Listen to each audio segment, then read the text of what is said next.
ചേട്ടാ നമസ്കാരം. നമസ്കാരം.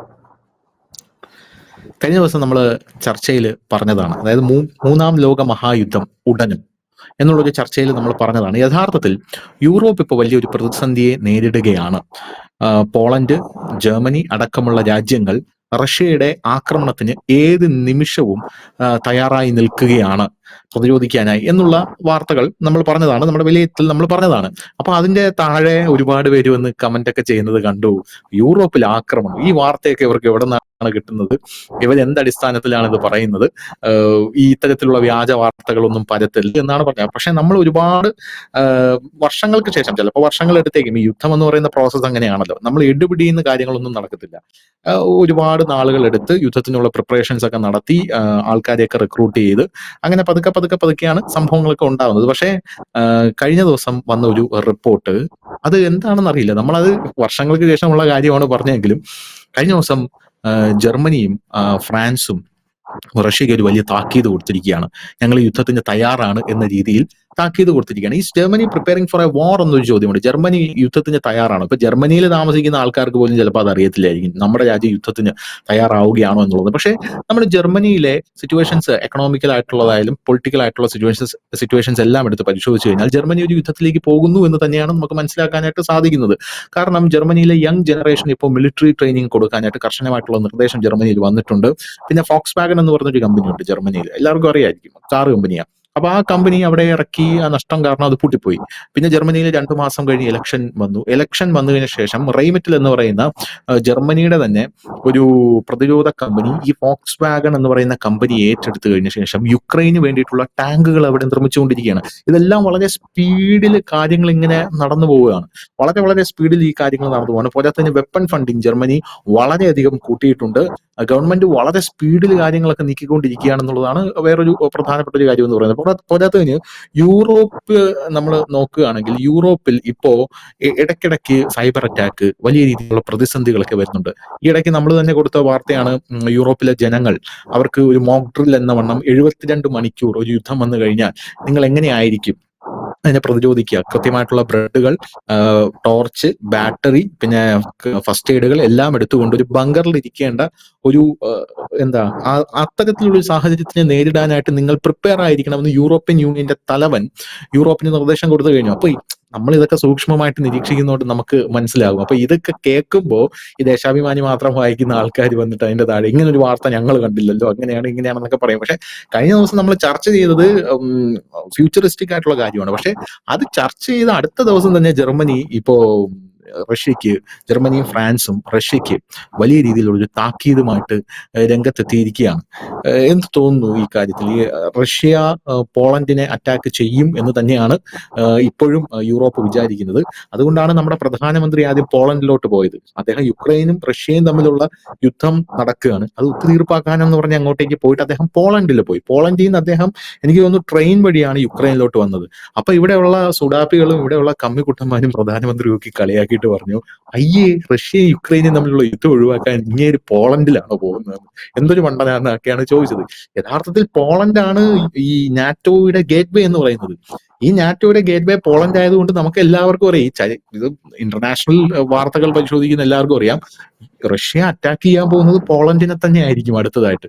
അതുകൊണ്ട് അങ്ങോട്ടേക്ക് മോദി ചെന്നിട്ടുണ്ടെങ്കിൽ പോളണ്ടിന് താക്കീത് കൊടുക്കാനായിരിക്കും പോയത്. നിങ്ങൾ അറ്റാക്ക് ചെയ്യാൻ പോവുകയാണ്, സൂക്ഷിച്ചിരുന്നോ, നിങ്ങൾക്ക് മാനമര്യാദയായിട്ട് ഇരിക്കണമെങ്കിൽ നിങ്ങൾ യൂറോപ്പിന്റെ ഈ നാറ്റോയുടെ ഗേറ്റ് വേ ആകരുത്, എങ്കിൽ നിങ്ങൾ അറ്റാക്ക് ചെയ്യില്ല എന്ന് പറയാനായിരിക്കും നരേന്ദ്രമോദി പോയത്. ഉറപ്പായിട്ടും അതായിരിക്കും പോയത്.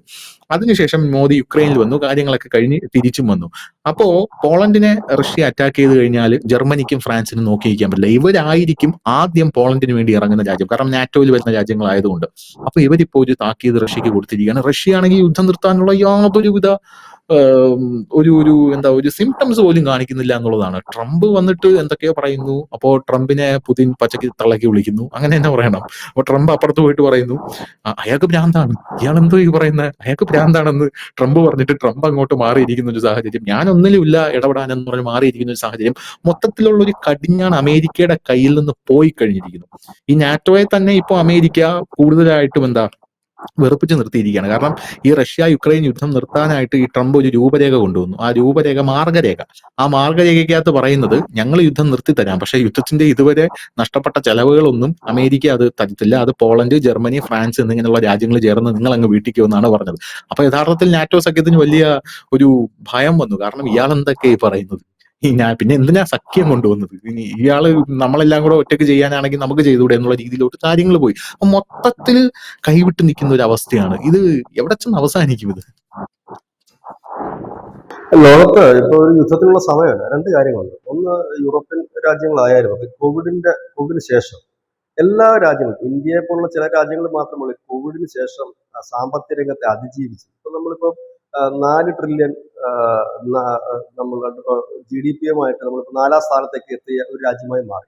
പക്ഷെ കോവിഡിന് ശേഷം പല രാജ്യങ്ങളും, പ്രത്യേകിച്ച് യൂറോപ്യൻ രാജ്യങ്ങൾ അങ്ങനെയല്ല. അവർ ആ ഒരു വലിയ മാന്ദ്യത്തിലേക്ക് പോയി. തിരിച്ചു വരാനുള്ള ഒരു ടൈമിലാണ് അവരിപ്പോ. ആ സാഹചര്യത്തിൽ ഇവരാരും ഒരു യുദ്ധത്തിന് തയ്യാറാകാത്ത ഒരു സാഹചര്യം. പക്ഷെ എന്തുകൊണ്ടോ അറിഞ്ഞോ അറിയാതെയോ ഇവരൊക്കെ ഇതിലേക്ക് വലിച്ചിഴക്കപ്പെടുകയാണ് ചെയ്യുന്നത്. ഇതിൽ കുറെ രാജ്യങ്ങൾക്ക് യുദ്ധം വേണ്ട എന്ന് ആഗ്രഹിക്കുന്നവരുണ്ട്. എന്നാൽ യുദ്ധം കൊണ്ട് നേട്ടമുണ്ടാക്കാമെന്ന് ആഗ്രഹിക്കുന്നവരുമുണ്ട്. അപ്പൊ അറിഞ്ഞോ അറിയാം, ഇതൊക്കെ തന്നെ ആയിരുന്നല്ലോ 1ാം ലോക മഹായുദ്ധത്തിന് 2ാം ലോക മഹായുദ്ധത്തിലേക്കൊക്കെ നയിച്ചത്. അപ്പം ഇതുകൊണ്ട് തന്നെ ഈ അറിഞ്ഞോ അറിയാതെയോ ഒക്കെ ഇതിനകത്തേക്ക് പോവുകയാണ് ഒന്ന്. രണ്ടാമത്തേത്, ഒരു ലോകത്തിന് മുഴുവൻ ഒരു മുന്നറിയിപ്പ് പലവട്ടം ഐക്യരാഷ്ട്രസഭ നൽകി കഴിഞ്ഞു. കാരണം ഇനിയിപ്പോ വരാൻ പോകുന്നത് ഒരു ലോകത്ത് ആകമാനം ഒരു വലിയ ഭക്ഷ്യക്ഷാമം വരാൻ പോവുകയാണ്. അത് നരേന്ദ്രമോദി ഇടയ്ക്കിടയ്ക്ക് അത് പറയാറുണ്ട്. ഇത് യുദ്ധത്തിന്റെ സമയമല്ല, ഇനി വരാൻ പോകുന്നത് വലിയൊരു ഭക്ഷ്യക്ഷാമമാണ് ലോകത്തിൽ. അതായത് ഈ കാലാവസ്ഥാ വ്യതിയാനം മൂലം വിളനാശം ഭയങ്കരമായിട്ടുണ്ടാകും. ആ വിളനാശം വന്നു കഴിയുമ്പോൾ വലിയൊരു ഭക്ഷ്യക്ഷാമത്തിലേക്ക് പോകും. അതിന്റെ ഇടയിൽ കൂടെ ഒരു യുദ്ധം എങ്ങനെ താങ്ങാൻ കഴിയുമെന്നാണ്. പക്ഷെ യുദ്ധം എന്ന് പറയുന്നത് ധനുഷ് നേരത്തെ സൂചിപ്പിച്ച കണക്ക് നമ്മുടെ കൺട്രോളിലല്ല, ഏത് നിമിഷവും പൊട്ടിപ്പുറപ്പെടാം. അങ്ങനത്തെ ഒരു അവസ്ഥയിലേക്ക് പോയി. അപ്പം ആ ഒരു സാഹചര്യത്തിലേക്കാണ് ഇപ്പോൾ കാര്യങ്ങൾ മാറുന്നത്. ഇവിടെ ശ്രദ്ധേയമായ കുറെ കാര്യങ്ങളുണ്ട്. ഈ പോളണ്ട്, റഷ്യ തമ്മിൽ മുമ്പ് പലവട്ടം അടിച്ചിട്ടുള്ള രാജ്യങ്ങളാണ്. ഇവിടെ ഈ ഉക്രൈനെ ശരിക്കും പറഞ്ഞാല് അമേരിക്ക ജാട്ടേക്കയറ്റി തള്ളിവിട്ടതാണ് ഈ യുദ്ധത്തിലേക്കെന്ന് പറയാതിരിക്കാൻ കഴിയില്ല. കാരണം ഇവർക്ക് നാറ്റോ, അത് മാത്രമല്ല അമേരിക്കയ്ക്ക് അതിന് ഒരുപാട് ലക്ഷ്യങ്ങളുണ്ട്, ലാഭങ്ങളുണ്ട്. അവർ വെറുതെ പോയിട്ട് എങ്ങും കൊണ്ട് മുതലിറക്കാറുണ്ട്. ഇപ്പൊ ഉക്രൈനിൽ ഇരിക്കുന്ന ഏതാണ്ട് 1/4 സ്ഥലവും അമേരിക്കയുടേതാണ്. അവര് ഈ പാട്ടത്തിന് എടുത്തെടുത്ത് ഇവരുടെ അമേരിക്കൻ കമ്പനികളാണ് ഇപ്പൊ അവിടുത്തെ ഖനനം മുഴുവൻ നടത്തുന്നത്. പാട്ടത്തിന് എടുത്തെടുത്ത് ഇപ്പൊ ഏതാണ്ട് ഉക്രൈന്റെ 1/4 അവരുടെയിലാണ് ഇരിക്കുന്നത്. ഈ പാട്ടത്തിന് തുക മുഴുവൻ അടച്ചു തീർത്താൽ മാത്രമേ ഉക്രൈന് എന്തെങ്കിലും അത് ആ സ്ഥലം തിരിച്ചു കിട്ടത്തുള്ളൂ. അതിപ്പോ കിട്ടില്ല. അപ്പം പോളണ്ടിനോട് പൊതുവെ ഈ അമേരിക്കയ്ക്ക് താല്പര്യം കുറവുമാണ്. അതിന് കാരണം പോളണ്ട് ഗേറ്റ്വേ ആണ്, ശരിയാണ്. പക്ഷേ പോളണ്ടിനേക്കാൾ മെച്ചം ഉക്രൈനാണ്. ഉക്രൈനെ കിട്ടിക്കഴിഞ്ഞാൽ അടുത്തത് ഈ നാറ്റോ രാജ്യങ്ങളുടെ ഗേറ്റ്വേ ഉക്രൈനായി മാറും. ഉക്രൈനിൽ തുറമുഖങ്ങളുണ്ട്, അതാണ് അതിനകത്ത് ഏറ്റവും വലിയ അഡ്വാൻറ്റേജ്. അതായത് ചരക്ക് നീക്കത്തിന് പറ്റിയ അനവധി തുറമുഖങ്ങളുണ്ട്. അപ്പൊ ആ തുറമുഖങ്ങൾ ലക്ഷ്യമാണ് അമേരിക്ക. റഷ്യ പിടിച്ചിട്ടുണ്ട്. അപ്പം ആ ഒരു തുറമുഖങ്ങളും കൂടെ ലക്ഷ്യം വെച്ചിട്ടാണ് അമേരിക്ക ആ ഗെയിം പ്ലാൻ ചെയ്തത്. ആ ഗെയിം പ്ലാൻ ചെയ്ത് യുദ്ധത്തിലേക്ക് തള്ളിവിട്ടു. അപ്പോഴും ശ്രദ്ധിക്കേണ്ട കാര്യങ്ങളുണ്ട്. ഈ യൂറോപ്യൻ യൂണിയനിൽ പെടുന്നതും നാറ്റോയിൽ പെടുന്ന എല്ലാ രാജ്യങ്ങളും ഒറ്റക്കെട്ടായിട്ട് അതിനെ പിന്തുണച്ചിരുന്നില്ല. അവർക്ക് ആർക്കും താല്പര്യമില്ലായിരുന്നു ഇങ്ങനെ ഒരു യുദ്ധം സ്റ്റാർട്ട് ചെയ്യണമെന്ന്. പക്ഷെ അന്ന് ബൈഡന്റെ ഒരു സമയമായിരുന്നു. ബൈഡൻ തള്ളി ഉന്തി ഈ പാവത്തിന് ഇറക്കി. അപ്പം സെലൻസ്കിയുടെ ഒരു ആവശ്യം മുമ്പോട്ട് വെച്ചു. നാറ്റോ സഖ്യത്തിന്റെ സ്വാഭാവികമാണല്ലോ, അദ്ദേഹം തന്റെ ജീവൻ ബലി കൊടുക്കാനായിട്ട് പോകുമ്പോഴത്തേന് എന്തെങ്കിലും ഒന്ന് വേണമല്ലോ. അപ്പം നാറ്റോ സഖ്യത്തിൽ മെമ്പർഷിപ്പ് കൊടുക്കാൻ, ബെർത്ത് ഉറപ്പിക്കാനുള്ള ശ്രമമായിരുന്നു. അതൊക്കെ ഏകദേശം തത്വത്തിൽ വാക്കാനും ഒക്കെ ഉറപ്പിച്ചതിന് ശേഷമാണ് കളിക്കാൻ കളത്തിലിറങ്ങിയത്. പക്ഷെ പിന്നീട് നടന്ന സംഭവം എന്ന് പറഞ്ഞാൽ അങ്ങനെ ആയിരുന്നില്ല. കഥ പിന്നീട് അങ്ങ് മാറുകയാണ്. അറിഞ്ഞോ അറിയാതെയോ ഒക്കെ പല യൂറോപ്യൻ രാജ്യങ്ങളും യുക്രൈനെ സഹായിക്കാനായി രംഗത്തെത്തുന്ന ഒരു കാഴ്ച. അപ്പോ റഷ്യ, പുടിൻ തന്നെ ഒരു മുന്നറിയിപ്പ് നൽകിയിരുന്നു. ഉക്രൈനെ പ്രത്യക്ഷത്തിലോ പരോക്ഷമായോ പാശ്ചാത്യ ശക്തികൾ സഹായിച്ചാൽ ഇതിന്റെ ഗതി മാറും, ഞങ്ങൾ സഹായിക്കുന്ന രാജ്യത്തിനെതിരെ ആക്രമണം നടത്തും. അന്ന് ഈ UK കൊടുത്ത ഡ്രോണുകൾ മോസ്കോയുടെ മുകളിൽ പതിച്ചിരുന്നു. അപ്പോ അതിൽ വെച്ചിട്ടാണ് പുടിൻ അത് പറഞ്ഞത്. പുടിൻ പറഞ്ഞ മറ്റൊരു ഡയലോഗ്, ഇവിടെ നിന്നൊരു മിസൈൽ വിട്ടാൽ അത് നിങ്ങളുടെ തലസ്ഥാനം തന്നെ തകർത്ത് കളയും, ഓർമ്മ വേണം എന്നാണ് ബ്രിട്ടനെ കൊടുത്ത് താക്കീത്. പക്ഷെ ഇപ്പോൾ അത് യുദ്ധത്തിലേക്ക് പോകുന്നു എന്ന് നമ്മൾ പറയാൻ കാരണം, കഴിഞ്ഞ ദിവസം ജർമ്മൻ ചാൻസലറായിട്ടുള്ള ഫ്രെഡറിക് മെർസ് ഒരു മുന്നറിയിപ്പ് നൽകിയിരുന്നു. ഫ്രെഡറിക് മെർസ് പറഞ്ഞത്, ഞങ്ങൾ ഉക്രൈന് ആയുധം നൽകുകയാണ് എന്ന് പറഞ്ഞിട്ട് ആയുധം കൊടുക്കുകയാണ്. അപ്പൊ റഷ്യ എന്താണ് നേരത്തെ പറഞ്ഞത്? ഇതിൽ പരോക്ഷമായോ പ്രത്യക്ഷമായോ ഏതെങ്കിലും പാശ്ചാത്യ ശക്തി ഉണ്ടെങ്കിൽ ഞങ്ങൾ അടിക്കുമെന്നാണ് പറഞ്ഞത്. ഇവിടെ ഓപ്പണായിട്ടാണ് ജർമ്മനി പറയുന്നത്, ഞങ്ങൾ ആയുധം കൊടുക്കാൻ പോവാണ്. ഇവിടെയാണ് ധനുഷ് നേരത്തെ പറഞ്ഞതുപോലെ ജർമ്മനിയിലെ യുവാക്കൾക്ക് ട്രെയിനിങ് കൊടുക്കുന്നു, ഫോക്സ് വാഗൺ പോലെയുള്ള കമ്പനികളിൽ ടാങ്ക് നിർമ്മിച്ച് ഉക്രൈന് കൊടുക്കുന്നു. സ്വാഭാവികമായി തന്നെ റഷ്യ പറഞ്ഞ ആ കാര്യത്തിന് അടി എവിടെ കിട്ടും? ജർമ്മനിയിലേക്ക് അവർ ലക്ഷ്യം വെക്കേണ്ടി വരും. ഇനി മോദി പോളണ്ടിലേക്ക് പോയതിന്റെ കാര്യം എന്താണെന്ന് ചോദിച്ചാൽ, ഈ അമേരിക്ക ഉൾപ്പെടെയുള്ള സഖ്യകക്ഷികൾ അവർക്ക് അവരുടെ സാധന സാമഗ്രികൾ, അതായത് അവരുടെ ആയുധങ്ങളും വിമാനങ്ങളും ഒക്കെ കൊണ്ടിറക്കാൻ, സ്വാതന്ത്ര്യത്തോടെ കൊണ്ടിറക്കാൻ പറ്റുന്ന സ്ഥലം പോളണ്ടാണ്, ഉക്രൈൻ അല്ല. കാരണം ഉക്രൈൻ നാറ്റോ സഖ്യത്തിൽ വരുന്ന രാജ്യമല്ല. ഉക്രൈന് വിമാനം ഇറങ്ങിക്കഴിഞ്ഞാൽ റഷ്യ അണുബോംബ് ചിലപ്പോൾ എടുത്തിട്ട് വീശും. കാരണം നേരത്തെ തന്നെ പുള്ളി പറഞ്ഞിട്ടുണ്ട് പാശ്ചാത്യ രാജ്യങ്ങൾ ഇടപെടും, കാരണം ഇവരുമായിട്ട് ബന്ധമില്ല, അതുകൊണ്ട് നിങ്ങൾ ഇതിൽ ഇടപെടരുതെന്ന് പറഞ്ഞിട്ടുണ്ട്. അപ്പൊ ഈ പോളണ്ടിന്റെ അതിർത്തികളിൽ ഈ അമേരിക്ക കൂടുതൽ ഫൈറ്റർ ജെറ്റുകൾ കൊണ്ടുവന്ന് ഇട്ടു. അപ്പോ സ്വാഭാവികമായും പണ്ടേ പോളണ്ടിന്റെ കണ്ടുകൂടാ, അതുകൊണ്ട് ഈ അടുത്തടി അങ്ങോട്ടേക്ക് വരുമെന്നുള്ള സാധ്യത വളരെ കൂടുതലാണ്. പോളണ്ട് ആണെങ്കിൽ എങ്ങനെയെങ്കിലും പച്ച പിടിച്ച് മുമ്പോട്ട് പോകാനുള്ള ഒരു തത്രപ്പാടിൽ മുമ്പോട്ട് പോയിക്കൊണ്ടിരിക്കുകയാണ്. കാരണം പോളണ്ട് ശരിക്കും പറഞ്ഞാൽ പോളണ്ടിന്റെ മനസ്സിൽ ഉക്രൈൻ ഒരിക്കലും നാറ്റോയുടെ സഖ്യരാജ്യമാകരുത് എന്നാണ് ആഗ്രഹം. കാരണം ഇന്നിപ്പോ പോളണ്ട് അനുഭവിക്കുന്ന എല്ലാ സുഖ സൗകര്യങ്ങളും ഈ പറയുന്ന യൂറോപ്പിന്റെ ഗേറ്റ്വേ ഇല്ലെങ്കിൽ നാറ്റോയുടെ ഒരു റഷ്യയുടെ തൊട്ടടുത്ത് കിടക്കുന്ന രാജ്യമെന്ന നിലയിലാണ് എല്ലാ സഹായം കിട്ടി സുഖിച്ച് ജീവിക്കുക. അപ്പൊ അതിന്റെ പങ്ക് പറ്റാൻ ഉക്രൈൻ കൂടെ വന്നു കഴിഞ്ഞാൽ പിന്നെ അവർക്ക് ഉക്രൈൻ മതി, പോളണ്ട് വേണ്ട. അപ്പൊ പോളണ്ടിന്റെ മനസ്സിലും അതുണ്ട്. പക്ഷെ നാറ്റോ സഖ്യത്തിന്റെ ഭാഗമായതുകൊണ്ട് ഈ വിമാനങ്ങളൊക്കെ അവിടെ അതിർത്തികളിൽ വിന്യസിക്കാൻ പോളണ്ടിന് സമ്മതിച്ചേ പറ്റൂ. ഇതൊരു മറ്റൊരു യുദ്ധമുഖം തുറക്കുന്നു. ഈ സാഹചര്യത്തിലാണ് നരേന്ദ്രമോദി പോകുന്നതും പോളണ്ടിൽ എത്തുന്നതും.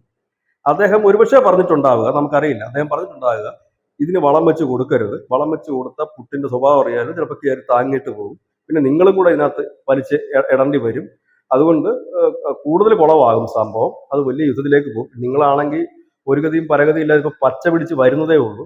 പച്ച പിടിച്ച് വരുന്നതിന്റെ ഇടയ്ക്ക് പിന്നെ ഒരു പണി വേണമെന്ന് വെച്ചപ്പോൾ അവർക്ക് കാര്യം മനസ്സിലായി. അവരുടെ മനസ്സുകൊണ്ട് തന്നെ ഇത് വേണ്ടെന്ന് ആഗ്രഹിക്കുന്നവരാ. ഈ യുദ്ധവും വേണ്ട, ഉക്രൈൻ നാറ്റോ മെമ്പർഷിപ്പ് കൊടുക്കണ്ട എന്ന് മനസ്സുകൊണ്ട് ആഗ്രഹിച്ചിരിക്കുന്നിടത്താണ് അതിനാണ് അന്ന് പോളണ്ടിൽ പോയത്.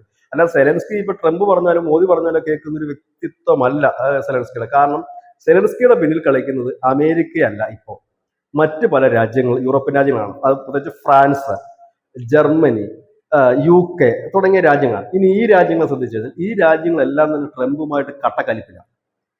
നമ്മുടെ മാക്രോൺ ട്രംപിനെ നേരെ കണ്ണെടുത്ത കണ്ടുകൂടാ എന്നും അടക്കാണ്. ഇനി UK അവരുടെ മെമ്പർമാർ ഉൾപ്പെടെ ഈ തെരഞ്ഞെടുപ്പിൽ ട്രംപിനെ തോൽപ്പിക്കാൻ ആയിട്ട് പരസ്യമായിട്ട് പ്രചരണത്തിന് ഇറങ്ങിയതാണ്. ജർമ്മനി ഇപ്പൊ ഇരിക്കുന്ന ആളും ട്രംപും തമ്മിൽ വലിയൊരു ദോസ്തൊന്നും അല്ല. അപ്പൊ ഇവരെല്ലാം കട്ടക്കലിപ്പിൽ നിൽക്കുന്ന ആളുകളും കൂടെയാണ്. ഒന്നത് നമുക്കറിയാം, ഈ ഫ്രാൻസ് ഇസ്രായേലിന്റെ വിഷയത്തിൽ ലെബനനിൽ നിന്ന് മാറണം, ഇല്ലെങ്കിൽ ഞങ്ങൾ ഇടപെടും എന്നൊക്കെ പറഞ്ഞ ഇടയ്ക്ക് ഒരു വെർട്ടിഫിക്കേഷൻ കൊണ്ട് മാക്രോൺ വന്നായിരുന്നു ഇസ്രായേലിന്റെ അടുത്ത്. ഇസ്രായേൽ പിന്നെ ആരും പറഞ്ഞ കേൾക്കാത്തതുകൊണ്ട് അത് ഒരു വിഷയമായില്ല. അപ്പൊ ഇങ്ങനെ നിൽക്കുന്നു. ഇവിടെ അതിനകത്ത് വലിയൊരു സംഭവം എന്ന് വെച്ചാൽ ഇത് അങ്ങോട്ടോ ഇങ്ങോട്ടോ, ഇപ്പൊ റഷ്യ ആണെന്നുണ്ടെങ്കിൽ എന്താ ചെയ്യുന്നത്, ഉക്രൈനിലേക്ക് അവർ ഇപ്പൊ കഴിഞ്ഞ ദിവസം ഒരു വലിയ ആക്രമണം നടത്തി. അതാണ് ഇതിന്റെ ഈ പെട്ടെന്നുണ്ടായ കാരണം. അതാണ് ഏതൊരു യുദ്ധത്തിന്റെ ഒരു പെട്ടെന്നുണ്ടായ കാരണം എന്ന് പറയുന്നത്, റഷ്യ 900ഓളം മിസൈലുകൾ ഡ്രോണുകളും എല്ലാം കൊണ്ട് കീവ് ഉൾപ്പെടെയുള്ള ഉക്രൈൻ നഗരങ്ങളെല്ലാം കൊണ്ട് ഇട്ടു. അതിനെന്താ കാര്യം എന്ന് വെച്ച് കഴിഞ്ഞാല്, ഈ കുർസ് എന്ന് പറയുന്ന മേഖല, കുർസക് എന്ന് പറയുന്ന മേഖല റഷ്യയുടെ ഉക്രൈൻ്റെ ബോർഡറാണ്. അത് ഈ ഉക്രൈനിൽ കയറി കിടക്കുന്ന ഒരു പ്രദേശമാണ്. അവിടെ അതിനടുത്ത് പുടിൻ ഹെലികോപ്റ്ററിൽ ഒരു നിരീക്ഷണത്തിന് പോയി കഴിഞ്ഞപ്പോഴേക്കും അദ്ദേഹത്തിന് നേരെ ഡ്രോൺ ആക്രമണം നടന്നു. നമുക്കറിയാം, പുടിന് നേരെ അദ്ദേഹത്തിന് ഹെലികോപ്റ്ററിന് നേരെ ഡ്രോൺ ആക്രമണം നടന്നു കഴിഞ്ഞാൽ റഷ്യ പോലും രാജ്യം വെറുതെ ഇരിക്കത്തില്ല എന്നുള്ളത് അറിയാം. അപ്പോഴൊക്കെയാണ് ഈ അറ്റാക്ക് തുടങ്ങുന്നത്. ഇത് റഷ്യ മാത്രമല്ല, മറ്റു പല രാജ്യങ്ങളും ഇത് സ്ഥിരീകരിച്ചിട്ടുണ്ട്. എനിക്ക് തോന്നുന്നു നമ്മളതിന്റെ വിഷ്വൽസ് കൊടുത്തിരുന്നു, നമ്മളെ അതിന്റെ ദൃശ്യങ്ങൾ നമ്മുടെ ചാനൽ വാർത്തയിൽ കൊടുത്തിരുന്നതാണ് എനിക്ക് തോന്നുന്നു. അപ്പൊ അതടക്കം നമ്മൾ കൊടുത്തിരുന്നു. അപ്പൊ സംഭവം സത്യമാണ്. അപ്പൊ അതിന്റെ ഒരു വൈരാഗ്യത്തിലാണ് ഈ മിസൈൽ എല്ലാം കൂടെ വാരി വലിച്ച്, ഈ ഡ്രോണുകളെല്ലാം വാരി വലിച്ചിപ്പം ഉക്രൈനിൽ പുള്ളി ഇട്ടുകൊണ്ടിരിക്കുന്നത്. അത് തന്നെ റഷ്യയുടെ അവരുടെ വ്യോമ പ്രതിരോധ വക്താവ് യൂറിൻ ഡാസ്റ്റിക് പറയുകയും ചെയ്തിട്ടുണ്ട്. ഇപ്പൊ ഞങ്ങളുടെ പ്രസിഡന്റിന് നേരെ നടന്ന വധശ്രമത്തിനാണ് ഞങ്ങളിപ്പോ തിരിച്ചടിക്കുന്നതെന്ന് പറഞ്ഞിട്ടുണ്ട്. അപ്പൊ ഇവിടെയാണ് ജർമ്മനി കയറി പറഞ്ഞത്, ഞങ്ങളിപ്പോ ഞങ്ങളുടെ ഇതെല്ലാം മാറ്റി വെച്ചിട്ട് ഇപ്പൊ ആയുധം കൊടുക്കാൻ പോവുകയാണെന്നാണ് പറഞ്ഞത്. ഞങ്ങൾ ഉക്രൈൻ ആയുധം കൊടുക്കാൻ പോകും. നിലവിൽ അവർ കൊടുക്കുന്നുണ്ട്, രഹസ്യമായിട്ടാണെന്നേ ഉള്ളൂ. അപ്പൊ ഏതാണ് റഷ്യ ആദ്യം പറഞ്ഞ കാര്യം, പ്രത്യക്ഷമായ പരോക്ഷമായ ഇതിൽ ആരെങ്കിലും ഉണ്ടെങ്കിൽ ഞങ്ങൾ അവരെ കയറി അടിക്കും, യുവമാരെ അല്ല അടിക്കുന്നതെന്ന് പറഞ്ഞും കഴിഞ്ഞു. അപ്പോഴാണ് ഇതൊരു യുദ്ധത്തിന്റെ ഭക്തി നിൽക്കുന്നത്. ഇനി ഇത് അങ്ങോട്ടോ ഇങ്ങോട്ടോ ഈ സമയത്ത് തന്നെ റഷ്യ ഫിൻലൻഡിന്റെയും പോളണ്ടിന്റെയും അതിർത്തിയിലേക്ക് 6 ലക്ഷം സൈനികരെ വിന്യസിച്ച് കഴിഞ്ഞിരിക്കുന്നു. അതായത് റഷ്യ ശരിക്കും കരുതുന്നുണ്ട്. ഇതിനിടയിൽ ഇന്ന് വന്ന ലേറ്റസ്റ്റ് വാർത്ത, ന്യൂസ് ഇന്ത്യ മലയാളം രാവിലെ ബ്രേക്ക് ചെയ്തൊരു വാർത്തയുണ്ട്. അത് മറ്റൊരു വാർത്തയാണ്. ഇതിനിടയ്ക്ക് നമ്മുടെ ട്രംപ് പോയിട്ടൊരു ഗോൾഡൻ ഡോ ആ ഒരു സാധനം പ്രഖ്യാപിച്ചു. $175 ബില്യൺ വലിയ സംഭവം. ഇത് പ്രഖ്യാപിച്ചതിനെതിരെ ഇപ്പോൾ ഉത്തര കൊറിയയാണ് ആദ്യം എത്തിയത്. തൊട്ടു പിന്നാലെ ചൈനയും എത്തിയിട്ടുണ്ട്, ഇപ്പൊ റഷ്യയും എത്തിയിട്ടുണ്ട്. അവർ പറയുന്നത് ഇത് ശൂന്യാകാശത്തുള്ള ആണവ യുദ്ധത്തിനാണ് ഇപ്പൊ കളവൊരുക്കിയിരിക്കുന്നത്. ഇത് വലിയ അപകടം ചെയ്യും എന്നുള്ള കാര്യം അവരും പ്രഖ്യാപിച്ചിട്ടുണ്ട്. അപ്പൊ ഒരു ഭാഗത്ത് ഇങ്ങനെ, മറുഭാഗത്ത് ചൈനയും ഉത്തര കൊറിയയും അടങ്ങുന്ന ഒരു സംഘം ഇങ്ങനെ. ഇതിന്റെ ഇടയ്ക്കാണ് നമ്മുടെ അജിത് ഡോവൽ അടുത്ത ആഴ്ച റഷ്യയിലേക്ക് പോകുന്നുണ്ട്. അതെന്തിനാണോ എന്നുള്ളത് അത് പിന്നീട് അത് അറിയാൻ പറ്റത്തില്ല, അതെന്തിനാ പോകുന്നത്. അപ്പൊ മൊത്തത്തിൽ ഇങ്ങനെ കലങ്ങി മറിഞ്ഞ് എന്താണ് സംഭവിക്കുക എന്ന് അറിയില്ല. നമ്മൾ ഈ ചില കോമഡി സിനിമയിലൊക്കെ കാണുന്നില്ല, അവസാനം ഒരു കൂട്ട അടിയായിരിക്കും, കുറെ പുകയും തീയും ഒക്കെ ആയിരിക്കും. ഇതിനകത്ത് ആരൊക്കെ തമ്മിൽ അടിക്കുന്നോ എന്താണെന്ന് അറിയില്ല അല്ലെ. അടിയെല്ലാം കഴിയുമ്പോഴാണ് കുറെ എണ്ണം തളർന്നുത്തി ഇരിക്കുന്നതും കാണാം ഒക്കെ വരുന്നത്. എന്ന് പറഞ്ഞതുപോലെ ഒരു സിറ്റുവേഷൻ ആണ് ഇപ്പോൾ ഒരുങ്ങി വന്നിരിക്കുന്നത്. ഒരു ഭാഗത്ത് നാറ്റോ സഖ്യം നമുക്ക് പൂർണ്ണമായി പറയാൻ കഴിയില്ല. പക്ഷെ ഇതിനകത്ത് ഏതെങ്കിലും ഒരു രാജ്യം റഷ്യ ആക്രമിക്കുകയോ വല്ലതും ചെയ്തു കഴിഞ്ഞാൽ സ്വാഭാവികമായിട്ട് ഈ നാറ്റോ സഖ്യം ഇതിൽ ഇറങ്ങേണ്ടി വരും. ഇവിടെ ഒരു ശ്രദ്ധേയമായ ഒരു കാര്യമുണ്ട്. ട്രംപ് എന്ത് പറയുന്നു എന്നുള്ളത് വലിയ നിർണായകമാണ്. വേറെ ഏതെങ്കിലും ഒരു പ്രസിഡന്റ് ആയിരുന്നു നമുക്ക് സംശയത്തിന് കുഴപ്പമില്ലായിരുന്നു, സംശയിക്കേണ്ട ആവശ്യമില്ല. അമേരിക്ക ഫുൾ ടൈം മുമ്പ് നിൽക്കുമല്ലോ.